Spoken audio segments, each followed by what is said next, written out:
दोस्तों मैं विनय स्वागत करता हूं आपका आज के इस नए वीडियो में। दोस्तों आज हम भारत के म्यूजिक इंडस्ट्री के जाने माने और स्वर कोकिला के नाम से जानी जाने वाली स्वर्गीय लता मंगेशकर जी के जीवन वृतांत के बारे में जानेंगे। दोस्तों वीडियो को शुरू करने से पहले अगर आप हमारे चैनल पर नए हैं तो सब्सक्राइब करें हमारे यूट्यूब चैनल को और प्रेस करें बेल आइकन को। तो साथियों चलिए शुरू करते हैं। जैसा कि हम सभी जानते हैं, स्वर कोकिला लता मंगेशकर जी अब हमारे बीच नहीं रही।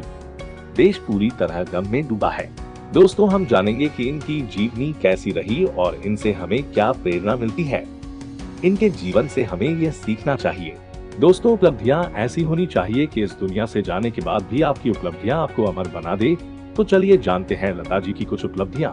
सबसे पहले इन्हें पहला नागरिक सम्मान 1969 में पद्म भूषण दिया गया। इसके बाद क्रमशः वर्ष 1989 में दादा साहेब फाल्के पुरस्कार, 1999 में पद्म विभूषण व वर्ष 2001 में भारत का सर्वोच्च नागरिक सम्मान भारत रत्न प्रदान किया गया था। इन सब के अलावा कई उपाधियां सम्मान इन्हें प्राप्त होते रहे हैं। दोस्तों लता जिनका जन्म 28 सितंबर 1929 को इंदौर मध्य प्रदेश में हुआ था। इनके पिता दीनानाथ व माता शेवंती मंगेशकर थी। इन्होंने उस वक्त लता का नाम हेमा रखा था। पिता दीनानाथ एक गायक व मराठी ड्रामा कंपनी चलाते थे। कहा जाता है कि एक नाटक भावबंधन में लतीफा नाम के एक किरदार से दीनानाथ इतने प्रभावित हुए कि अपनी बेटी का नाम बदलकर लता रख दिया। दोस्तों आप ये जानकर आश्चर्यचकित हो जाएंगे कि लता दीदी सिर्फ 2 दिन ही स्कूल जा पाई थी। इसके बावजूद भी इन्हें डॉक्टर ऑफ लेटर्स की उपाधि कई विश्वविद्यालयों द्वारा प्रदान की गई। 16 दिसंबर 1941 को लता दीदी ने पहली बार स्टूडियो में माइक के सामने रेडियो प्रोग्राम के लिए गाना रिकॉर्ड किया और इस प्रकार सुरमई गीतों का सफर शुरू हुआ जो 7 दशकों तक बरकरार रहा। कहते हैं लता शौक से नहीं मजबूरी में म्यूजिक इंडस्ट्री में आई थी। उस वक्त पैसों की किल्लत की वजह से लता ने मराठी और हिंदी फिल्मों में छोटे छोटे रोल निभाने शुरू किए, लेकिन जल्द ही उन्हें समझ आ गया कि वो एक्टिंग के लिए नहीं बनी है। लता जी को पहली बार स्टेज पर गाने के लिए 25 रुपए मिले थे, जो उनकी गाने की पहली कमाई थी। तब से लेकर अब तक ये लगभग 370 करोड़ की मालकिन है। लता दीदी ने 1991 में एकमात्र टीवी एड कफ सिरप का किया था। इनका आलीशान घर मुंबई के पेडर रोड स्थित प्रभा कुंज में है।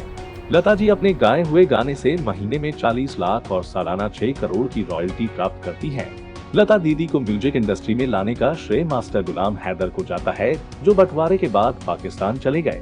कहते हैं कि जब लता 33 साल के उम्र में अपने करियर के सुनहरे दौर में थी, तब उन्हें धीमी जहर देकर मारने का भी प्रयास किया गया था, जिस कारण लता लगभग 3 महीने तक बेड में थी, जो उनके जीवन का सबसे कठिन दौर था। और इस दौर से उबरने के तुरंत बाद ही इनके पहले गाने ने अवार्ड जीता था। ये भी कहा जाता है कि लता जी को किसने जहर दिया था ये भी उनको बाद में पता चल गया था, लेकिन लता ने उस पर कोई केस नहीं किया।